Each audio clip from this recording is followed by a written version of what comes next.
হযরত আব্দুর রহমান রাদিয়াল্লাহু তাআলা আনহু বিবিকে বলেন, বিবি যদি আমার ছেলে সন্তান হয় তাহলে আমার ছেলেটাকে তুমি হাফেজ বানাও, আলেম বানাও। এই বইলে তিনি দাওয়াতের কাজে চলে গেছেন। রে যুবক, আলহামদুলিল্লাহ ওনার ছেলে সন্তান হয়েছে। মা নাম রাখছেন রবিয়াতুর রায়, সুন্দর একটা নাম রাখছেন মা। মা তারে ঘরের পরিবেশে ইসলামী শিক্ষায় আস্তে আস্তে বড় করতেছেন। কালেমা শিখান, কোরআন শিখান, আলিফবা শিখান, এগুলা মা শিখায় শিখাইয়া মা সন্তানটারে যখন মাদ্রাসায় ভর্তি করার বয়স হলো, সন্তানটারে নিয়া মদিনার মসজিদ তখন মাদ্রাসা, মদিনার মসজিদের মাদ্রাসায় তিনি হাজির হলেন। উস্তাদদেরকে ডাক দিয়া বলেন, উস্তাদজি আমার সন্তান রবিয়াকে ভর্তি করেন। উস্তাদরা ভর্তি করলেন। অল্প দিনের ভিতরেই তারা দেখতে পেলেন মা একজন খাস পর্দানিশীন মহিলা হওয়ার কারণে এই সন্তানের মেধাকে আল্লাহ পাক কুদরতি মেধা দান করেছেন। অল্প দিনের ভিতরেই মাদ্রাসার সমস্ত ছাত্রদের ভিতরে এক নাম্বার হয়ে গেলেন। পুরা মাদ্রাসার উস্তাদদের নজরে পড়ে গেলেন। উস্তাদরাও মায়া করতে লাগলেন, নাম ছড়িয়ে পড়ল। বছর যায়, বছর যায়, বছর যায়, এইভাবে 16টা বছর কেটে গেল। এইদিকে 16 বছর পর মদিনায় রবিয়ার সুনাম সবার মুখে মুখে ছড়িয়ে গেল। বহুত বড় মুহাদ্দিস হয়ে গেলেন। যেই মাদ্রাসা থেকে পড়ালেখা করেছেন এই মাদ্রাসারই সবচেয়ে বড় মুহাদ্দিস হয়ে গেলেন। এই মাদ্রাসারই উস্তাদ হলেন এবং মদিনার মানুষ ওনাকে শ্রদ্ধা করে মদিনার মসজিদ আমার নবীর মসজিদের ইমাম বানায় দিলেন। মসজিদ নববীর ইমাম, আবার মাদ্রাসার মুহাদ্দিস। অনেক ছাত্র ওনার কাছে হাদিস পড়ে। আর হাদিসও পড়ান কোন জায়গায়? আমার মায়ার নবী, রহমতের নবী যেই রওজায় শুয়ে আছেন নবীর রওজার পাশে বইসা বইসা মায়ার নবীর হাদিস নবীকে শোনায়া শোনায়া পড়া। কেমন ভাগ্যটা, কেমন ভাগ্য! আমার নবীর কথাগুলা মানুষকে বুঝাইতেছেন নবীর রওজার পাশে বইসা বইসা। 16 বছর পর বাবা বাড়িতে ফিরলেন। এখনের মতো তো আর মোবাইলের যুগ ছিল না। আমি বেঁচে আছি, আমি আসতেছি খবর দেওয়ার কোনো ব্যবস্থা ছিল না। 16 বছর পর হযরত আব্দুর রহমান রাদিয়াল্লাহু তাআলা আনহু তিনি বাড়ির উদ্দেশ্যে রওনা দিলেন। নিজের বাড়িতে ঢুকবেন, ঢুকছেন, অনুমতি লাগবে আবার কিসের? নিজের বাড়িতে ঢুকতেছেন। ওই অবস্থায় হযরত রবিয়া মায়ের কাছ থেকে মাত্র তিনি বিদায় নিয়ে ক্লাসে যাবেন। সকালবেলা মাত্র তিনি ক্লাসে যাবেন, হঠাৎ করে রবিয়া দেখেন আন্দরের ভিতরে একজন বৃদ্ধ মানুষ ঢুকতেছে। অনুমতি নাই, সালাম নাই, অনুমতি নাই। অথচ মুসলমানের বাড়িতে যদি ঢুকতে হয় তাহলে সালাম দিয়া অনুমতি নিতে হয়। এটা ইসলামী তরিকা, ইসলামী নিয়ম। কারো ঘরে কথা না বইলা, সালাম কালাম না দিয়া, আওয়াজ না কইরা চুপচাপ ঢুকা শরীয়তে সম্পূর্ণ হারাম। এমনকি মার রুমে ঢুকাও নিষেধ। আপন মার রুমেও আওয়াজ না দিয়া, অনুমতি না নিয়া ঢুকা নিষেধ। এটা শরীয়ত শিখায়, আমার নবী শিখায়। এর ভিতরে কারণ আসেনি না নাই? জোরে বলেন, আসেনি না না? হযরত আব্দুর রহমান হয়তো তিনি এতটাই আবেগ প্রবণ ছিলেন, ওই আন্দরের গেইটের পাশে আইসা যে অনুমতি নেবেন এইটা আর খেয়াল নাই। আর নিজের বাড়িতে ঢুকবেন, নিবেন কেন, এনে ঢুকে গেছেন সোজা। আর হযরত রবিয়া তিনি তো আর জানেন না ইনি যে বাবা। বাবা চেনে না ছেলেকে, ছেলে চেনে না বাবাকে। বৎসর চলে গেল 16টা। জন্মই তো বাবা দেখেন নাই ছেলের। জন্মের আগেই তিনি দাওয়াতের কাজে বের হয়েছিলেন।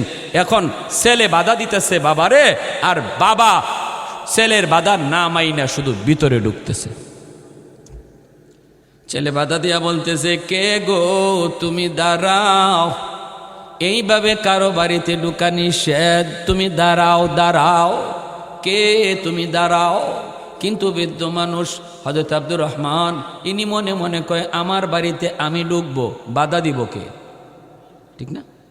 ওনার মনে প্রশ্ন হলো, এই যুবক আমাকে বাধা দেয় কেন? এই যুবক এখানে কি করে আমার স্ত্রীর সামনে? এই যুবক আমার স্ত্রীর পাশে কি করে? এনার মনে হলো এই প্রশ্ন। রবিয়া যত বাধা দেন, বাবা তো বাধা মানে না, কারণ বাবা তো ছেলেরে চিনে না, ছেলে তো বাবাকে চিনে না। তিনি তো ভিতরে ঢুকতেছেন, রবিয়া বাধা দেয়। ওই অবস্থায় মা পাশে দাঁড়ায় আছেন, মা তো ভালো করে চিনতেছেন ইনি হলেন তার স্বামী আর এই সন্তানের বাবা। কিন্তু মা এই কথাটা বলেন না, পরিচয় মা দিতেছেন না, বরং মা বলতেছেন মনে মনে, দেখি কদ্দূর কি হয়। বাবা ঢুকবে, ছেলে বাধা দিবে, কই পর্যন্ত যায় দেখি।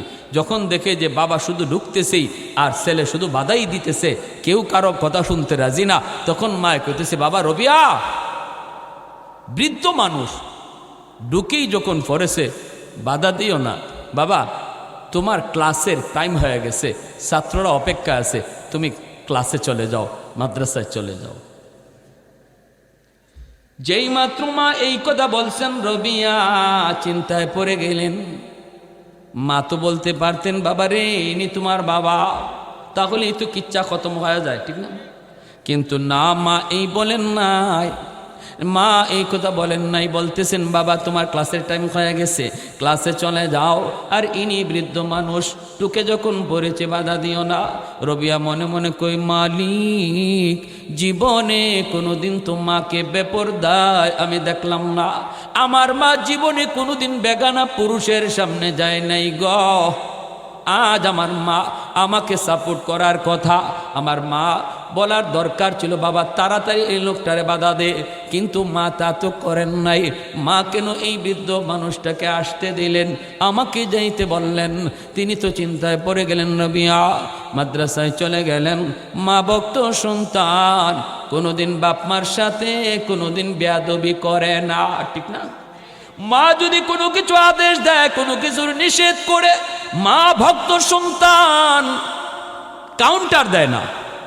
বাবা বাধা দিছে, সন্তান এতটুকুই এনাফিনি, আমার বাবা ভালো বুঝছেন বিদায় বাধা দিয়েছেন, ভালো জানেন বিদায় তিনি আমাকে ভালো জানেন, ভালো চান, এজন্যই তিনি আমাকে এই দিকে যাইতে নিষেধ করেছেন। কাউন্টার কোনোদিন ভদ্র ছেলে দিবে না। অভদ্র ছেলে বাবার সাথে কাউন্টার দেয়, অভদ্র ছেলে মার কথার সাথে কাউন্টার দেয়। রবিয়া তিনি তো ভদ্র সন্তান, মায়ের কথার কোনো কাউন্টার তিনি দেন নাই।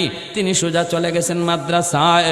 আর যান মনের ভিতরে কল্পনা জল্পনা, কে সেই বৃদ্ধ মানুষ, কেন আমার মা আমাকে সাপোর্ট দিলেন না। রবিয়া তিনি চলে গেলেন মাদ্রাসায়। এইদিকে আব্দুর রহমান তিনি ভিতরে ঢুইকা নিজের স্ত্রীকে লক্ষ্য করে বলেন, বিবি গ, আগে বলো এই যুবক ছেলেকে কি তার পরিচয়, আমাকে বাধা দেওয়ার ক্ষমতা তারে কে দিল? হয়েছে নি? রবিয়ার মা কই, স্বামী আমি তোমাকে সব কিছু খুলে বলবো, এর আগে তুমি বলো কেন 3টা সুন্নত তুমি তরক করেছো? আগে 3টে সুন্নত তুমি পালন করে আসো, তারপরে জবাব দিব এই যুবক ছেলে, এই জওয়ান ছেলেকে কি তার পরিচয়। 1 নাম্বার হলো, আমার নবীর সুন্নত হলো নিজের বাড়িতে ঢুকতেও সালাম দিয়ে ঢুকতে হয়। কেন তুমি সালাম দিলা না? নিজের ঘরে ঢুকতেও সালাম দিয়ে ঢুকতে হয়, কেন তুমি সালাম দিলা না? আমার নবী জীবনের দায়নি সুন্নত, ঘরে ঢুকতে নবী সালাম দিতেন। যেই ঘরে পুরুষ মানুষ ঘরে ঢুকার সময় সালাম দিয়া ঢুকবে, ফতোয়ায়ে স্বামীর ভিতরে লিখেন 1 নাম্বার ফায়দা হলো, এই ঘরের মানুষের ভিতরে আল্লাহ পাক মহব্বত বাড়ায় দেয়, বাপ বেটায় মহব্বত বাড়ায়, ভাই ভাই আল্লাহ মহব্বত বাড়ায়, স্বামী স্ত্রীর ভিতরে আল্লাহ মহব্বত বাড়ায়, জিনবুতের কোনো আসর ঘরের মধ্যে থাকে না। অতএব কেন তুমি সুন্নত তরক করেছো সালাম না দিয়া? 2 নম্বর হলো, তুমি এত লম্বা সফর করে এসেছো গো স্বামী, আমার নবীর সুন্নত হলো লম্বা সফর করে বাড়িতে সরাসরি ঢোকা যায় না, মসজিদের মধ্যে অবস্থান নিতে হয়, মসজিদ থেকে বাড়িতে খবর দিতে হয়, মহল্লার মসজিদে অবস্থান করতে হয়, এখান থেকে ঘরে খবর দিতে হয়, কারণ আমার ঘরে আমার বিবি কোন পজিশনে আছে আমি জানি না। লম্বা সফর করে ঘরে ঢুকলে সে যদি পরিপাটি না থাকে আমার মন বিগড়ে যেতে পারে, আমার খারাপ লাগতে পারে। নবী কয় না না, লম্বা সফর করে বিবিকে তুমি খবর না দেয়া ঘরে ঢুকবা না, মসজিদে অবস্থান নাও, এখান থেকে ঘরে খবর পাঠাও যেন সে প্রস্তুতি নিতে পারে। সাজগুজ শরীয়ত বলে স্বামীরে দেখাও, সাজগুজ মহিলাদের জন্য পরপুরুষে দেখানো হারাম হারাম হারাম, ঠিক না? মহিলাদের সাজগুজ হবে পরপুরুষে দেখানোর জন্য না স্বামীরে দেখানোর জন্য? স্বামীরে দেখানোর জন্য। এখানে সওয়াব, প্রতিটা সাজগুজেতে সওয়াব। এরপরে বিবি বলতেছে 3 নাম্বার সুন্নত হলো, এত লম্বা সফর করে তুমি এসেছো, তুমি কি আমার মায়ার নবী রওজা শরীফ জিয়ারত করবা না? তুমি কি আমার নবী রওজা জিয়ারত করবা না? এই 3টা সুন্নত আগে পালন করো, তারপরে আসো, আমি বলবো এই যুবক ছেলেকে। হযরত আব্দুর রহমান রাদিয়াল্লাহু তাআলা আনহু চলে গেলেন, কথা বাড়ালেন না, সুজা মসজিদে নববীতে চলে গেলেন। যাইয়ে মসজিদে নববীতে 2 রাকাত নামাজ আদায় করলেন।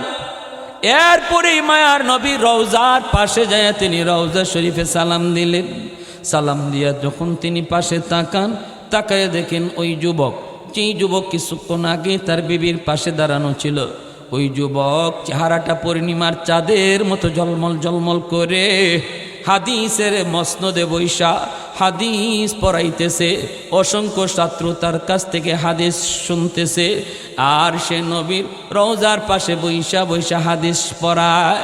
এই দৃশ্যটা দেখা মাত্রই হযরত আব্দুর রহমান রাদিয়াল্লাহু তাআলা আনহুর কলিজাটা মুচড় দিয়ে উঠছে, চোখ দিয়া পানি ঝরে, আর কয় মালিক, তুমি যদি আমাকে এমন একটা সন্তান দিতা। আমার মনের ভিতরে তামান্না, আল্লাহ আমি একজন মুহাদ্দিসের বাবা হতে চাই, একজন হাফেজ আলেমের বাবা হয়ে হাসরের মাঠে তোমার সামনে পরিচয় দিতে চাই গো। ও মালিক, তুমি যদি আমাকে এমন একটা সন্তানের বাবা বানাইতা, আমি বাবা হওয়া সার্থক হয়ে যেত। মনের মধ্যেই তামান্না আসলো, চোখ দিয়া পানি ঝরতেছে। হযরত রবিয়া তিনি হাদিস পড়ার, তাকায় দেখেন ওই বৃদ্ধ মানুষটা কাঁদতেছে রওজার পাশে, তার দিকে তাকায়া তাকায়া কাঁদতেছে, ছাত্ররাও তার দিকে তাকাইতেছে। এমনি রবিয়া কয়, বাবা ওই দিকে তাকায়ও না, কত নবীর আশিক আমার নবীর রওজার পাশে আইসা এইভাবে কাঁদে রে, তোমাদের পড়ার সমস্যা হবে, তোমরা পড়ালেখা করো। এই বইলে তিনি পড়ালেখা করাইতেছেন। আর ওই দিকে হযরত আব্দুর রহমান তিনি তো নবীর রওজায় সালাম কালাম দিয়া চলে গেলেন বাড়িতে, বিবির কাছে যা সালাম দিয়া করে ঢুকলেন। এইবার চোখের পানিটা মুছতেছেন আর বলতেছেন, বিবি গো, ও বিবি, যেই যুবক তোমার পাশে দাঁড়ানো ছিল গো, আমি তারে দেখেছি, সে আমার নবীর রওজার পাশে বৈশা বৈশা নবীর হাদিস পড়াইতেছে। ও বিবি বলো না, এই যুবককে কেন তোমার পাশে দাঁড়ায় ছিল? এই বলতেই রবিয়ার মা চোখের পানিটা মুছে আর কয়, স্বামী গো, আজ থেকে 16টা বছর আগে তুমি দাওয়াতের কাজে বের হয়েছ, তুমি তো জানো না তোমার ছেলে হয়েছে না মেয়ে হয়েছে, এই খবর তো তোমার নাই, তুমি জানো না। কিন্তু তুমি আমাকে ওসিয়ত করেছিলে, যদি ছেলে হয় আমার ছেলেটারে তুমি মাদ্রাসায় ভর্তি কইরা হাফিজ বানাইও, মুহাদ্দিস বানাইও। তুমি যেই যুবককে নবীর রওজার পাশে হাদিস পড়াইতে দেখছো, এই যুবকের নাম হলো রবিয়া, মদিনার সবচেয়ে বড় মুহাদ্দিস, মসজিদে নববীর ইমাম, সে আর কেউ নয়, সেই হলো তোমার ঔরসজাত সন্তান, যার নাম হলো রবিয়া। আর একটু জোরে কন্যা সুবহানাল্লাহ। এমনি হযরত আব্দুর রহমান রাদিয়াল্লাহু তাআলা আনহুর চোখ দিয়া দর দর করে পানি ঝরতেছে, দাড়িটা পর্যন্ত ভিজে যায়। সাথে সাথে আল্লাহর কুদরতি কদমে সাজদায় পড়ে শুকরিয়া আদায় করে, মালিক আমি যা চাইছিলাম তুমি আমার এর চেয়ে আরো বেশি দিছো, আমি যা চাইছি এর চেয়ে আরো বেশি দিছো। তোমার দরবারে কেমন করে শুকরিয়া আদায় করব। ভাইয়েরা বন্ধুরা, এবার হযরত আব্দুর রহমান কই, বিবি গো চলো আমার রবিয়ার পাশে আমাকে নিয়ে চলো। মা বাবা দুজন মসজিদে নববীর সামনে চলে আসলেন। আইসেই তারা ডাক দিলেন, মায় ডাক দেয়, বাবা রবি মার ডাক শোনা মাত্রই তিনি পড়া বন্ধ করে তিনি চলে আসলেন। আইসা দেখেন ওই বৃদ্ধ মানুষটা এখনো মায়ের পাশে দাঁড়ানো। রবিয়া তো চিনেন না, কিন্তু বাবা তো সন্তানের পরিচয় পেয়ে গেছে, কিন্তু সন্তান তো এখনো বাবার পরিচয় পায় নাই। রবিয়া মাথাটা নিচের দিকে দিয়া লজ্জা পাইতেছেন, শরম করতেছেন। আমার মা কি জীবনে আমি কোনো পুরুষের সামনে দেখি নাই, আমি আজ একজন পুরুষের সামনে মারে দাঁড়াইতে দেখতেছি। কে সেই পুরুষ? মাথাটা নিচের দিকে দিয়া রবিয়া চোখের পানি ফেলায় দিছে। এমনি মা দৌড় দিয়া সন্তানের বুকে জড়ায় কই, বাবা রবিয়া, বাবা কান্দো না, তুমি তো জানো তোমার মা কোনোদিন পর্দা ভাঙ্গে না। আজকে তুমি মার পাশে যারে দাঁড়াইতে দেখছো সে পরপুরুষ নয়, সে কোনো বেগানা পুরুষ নয় রে বাবা, ইনি হলো তোমার জন্মদাতা পিতা।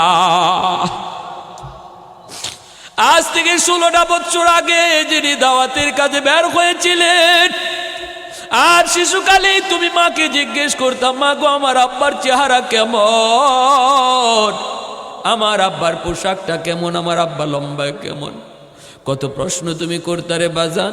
আজকে ভালো করে দেখে নাও, যেই মাত্র বাবার পরিচয় পেয়ে গেছেন, দৌড় দিয়ে গিয়া বাবাকে বুকে জড়ায় কান্না শুরু করছে। বাবাও দৌড় দিয়ে সন্তানরে জড়ায় কান্না শুরু করছে। হারানো বাবা সন্তান পাইলে কি অবস্থা হয় সেটা বাবা জানে, আর কেউ জানে না। হারানো সন্তান পাইলে মার কি হালত হয় মা জানে, আর দুনিয়ার কেউ বুঝে না। সন্তানকে বুকে জড়ায় তখন বাপ মা দুজনে কান্দে। ভাইয়েরা বন্ধুরা, সন্তান কয়, আল্লাহ তুমি যে আমার আব্বার তুমি দেখাইছ।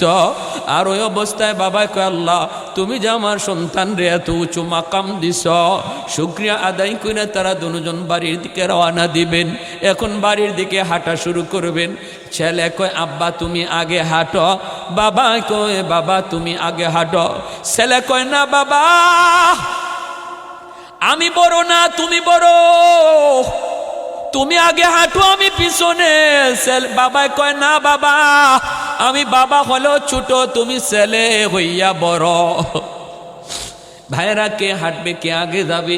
ভাইরে এটাই মাদ্রাসায় শিখায়, এটাই আল্লাহ কোরআনের শিক্ষা, এটা আমার নবীর আদর্শের শিক্ষা। আমার নবীর আদর্শ যারা শিখে এরা বাপ মার সেবা করা শিখে, মুরব্বীদের শ্রদ্ধা করা শিখে। ভাইয়েরা, উলামায়ে কেরামের বাপ মা কোনোদিন বৃদ্ধাশ্রমে পাওয়া যায় না, ঠিক কিনা জোরে বলেন? আজও পর্যন্ত এমন কোনো নজির পাওয়া যায় না। কারণ বাপ মা কি জিনিস সেটা আমার নবী শিখায়, আল্লাহর কোরআন শিখায়। ভাইয়েরা বন্ধুরা, এজন্যই মাদ্রাসার ছাত্রগুলি উস্তাদের জুতাগুলা সোজা কইরা দেয়, উস্তাদের সাথে জীবনে কোনোদিন বেয়াদবি করে না। ভাইয়েরা, রবিয়া কয়, না বাবা তুমি আগে হাঁটো আমি তোমার পিছনে হাঁটব। বাবা কয়, না বাবা তুমি আগে হাঁটো আমি পিছনে হাঁটব। ওই অবস্থায় কে আগে হাঁটবে, কে পিছনে হাঁটবে? রবিয়া কয়, মা তুমি সিদ্ধান্ত দেও কে আগে যাবে আর কে পিছনে পিছনে হাঁটবে।